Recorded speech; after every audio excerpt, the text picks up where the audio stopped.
Welcome back to How Farms Work, everybody. We've got the John Deere 4640 hooked up to the Kuhn FC 4061 TCD. We're gonna go knock out some hay today. It really feels like we just knocked out all the first crop, which we did, but it feels like we just cut these fields like last week. But in reality, it's been longer. It just feels like it hasn't been quite as long. We're about to head out to the field now. You may notice that we have the duals back on the 4640. We actually had them off, but we put the duals back on the 46 because she was getting a little tipsy down at the valley when mowing, but more about raking. So to give us some stability on those steep hillsides down there, they decided to put the duals back on, which, you know, you can understand why, because you have to be extremely careful when you're down at the valley because of those steep hillsides just off the field. But I also wanted to put the front weights back on the 46. You may remember, if you've seen on Snapchat, I think I showed it, us taking those weights off. And we put them back on because the 46 actually was getting pretty light on the front end with this mower because of the hitch, the style hitch that it's got. It places the weight on the mower on some of those hillsides pretty far back on the machine. Now, normally that wouldn't be an issue, but the 4640's clutch, I've noticed at high RPMs, is extremely sensitive. And the reason I wanted those weights back on there is because down at the valley, when I was pointing up some of them hillsides and I'd released the clutch, even as slowly as I possibly could, it seemed like I just couldn't keep that front end down on the ground in a few spots. You know, I wasn't like rearing it way up or anything. I just noticed that it was getting really light on the front end, and in a few spots I could visibly see that it came up off the ground, and that's just not very good for the front end. So having those weights on there will help with the weight. But we're about to head out the mower now. We're gonna head out and do my 11-acre field, and then I'm gonna head up and do another 12-acre field that I'm not showing in my videos. But total, I think we're knocking down around 30 acres of hay today. So what do you say we head out?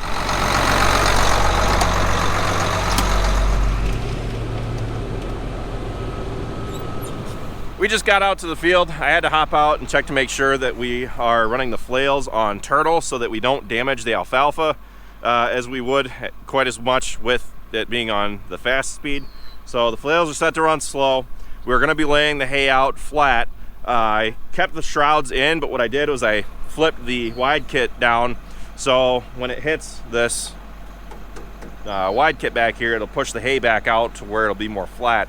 If you really want to get it out as wide as you possibly can, then we would take out that the shrouds on the inside. But since this is second crop, I'm not expecting that the hay is going to be overly thick. I think that we're going to be just fine laying it out flat as opposed to taking those out. So we're going to be trying to make dry hay for the rest of the year. We made baleage on these fields for the last crop, but I want to make some dry hay just in case, you know, I do have stuff left over, depending on how much the cows go through. I could possibly sell some of this stuff. So we are going to wrap it. So you have to be careful about there being a layer of slime being developed on the outside of the bale. That may or may not be helped by letting the bales sweat it out first before you wrap them. So I need to kind of do some more research on that and figure out what's the best way to avoid that slime layer on the outside, whether it is the best route to just let it sweat it out. The tractor with the duals on it does handle much differently. It is, you know, harder to turn.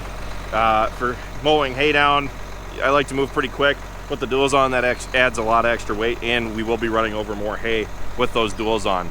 So I'm gonna be careful with how I'm, you know, cutting stuff out here. I haven't ever mowed, to my knowledge, with duals on before like this, so it's new for me.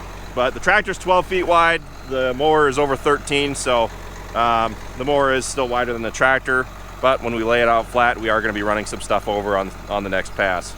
But you guys will probably see how much I'm running over in the drone.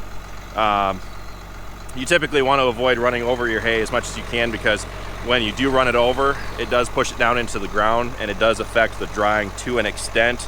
It will still dry, but you know, if you're checking for, if you're going for absolute best quality feed, those are the things that you really want to watch out for, especially if you're running dairy. So we're standing out here in the alfalfa now. The field as a whole is less than 5% flowered, I would say, but it definitely is flowering more on like the headlands than it is out in the middle of the field.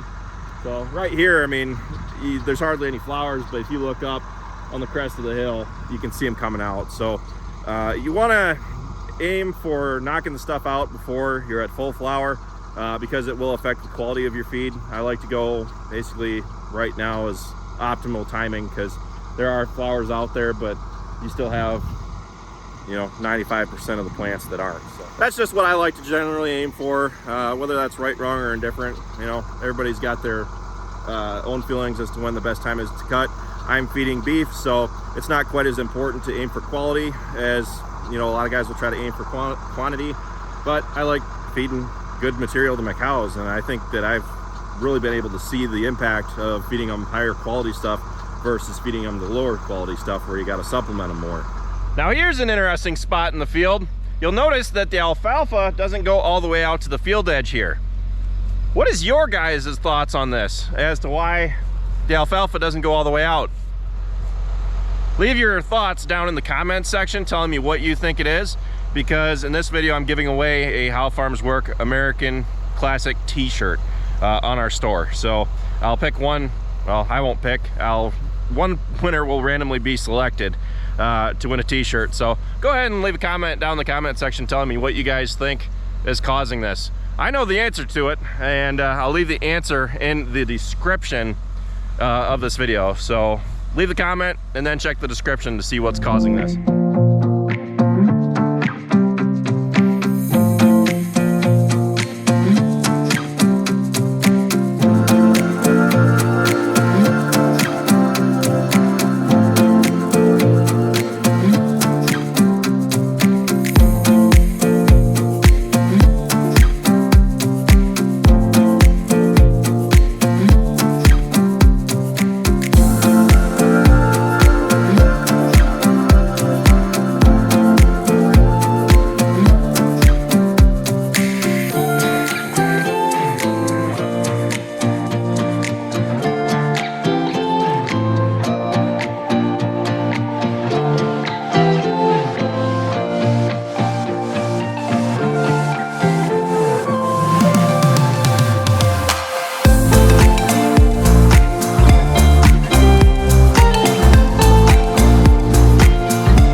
Alfalfa is infested with bugs.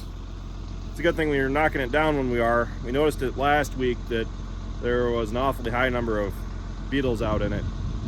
We're also having the same issue with June bugs in the beans right now, but that was sprayed off. We've got 30 acres of hay knocked down now. I'm actually looking forward to being done with making hay, because there's a few things I'd like to do around the farm, like cleaning up that barn foundation, fixing fence, brush mowing, other stuff that it seems like we really haven't had much time for. The summer's just flying by and feels like it's just begun. So hopefully we can go and get a few things between second and third cutting. Now, Hannah has off when we're planning on baling, so hopefully I can get her in the baler and do a little bit when we go to bale. So I'm looking forward to that. And that's pretty much it for this video, guys. Thanks for watching. Be sure to check out all of our other videos. Be sure to like, comment, and subscribe, and be sure to follow us on Facebook, Instagram, Twitter, and Snapchat, all How Farms Work. And with that, I'll see you next time.